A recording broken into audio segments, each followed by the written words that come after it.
কাজটা করবে কি। আর আমি চলে গেলাম, বিষয়টা ভেবে দেখিস। আমার ভাবতে অবাক লাগে, আমার এক্স গাড়ি পরিষ্কার করে। কে ছিল এটা?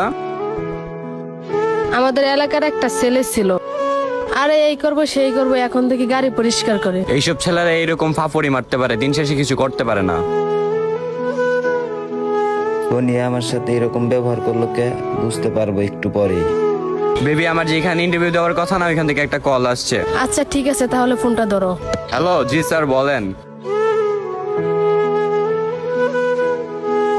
তোমার যে কোম্পানিতে ইন্টারভিউ দেওয়ার কথা ছিল, আর ওই কোম্পানির ওনার হচ্ছে আমি। জি স্যার, চিনতে পারছি, আমাকে 5 মিনিট সময় দেন, আমি আসতেছি।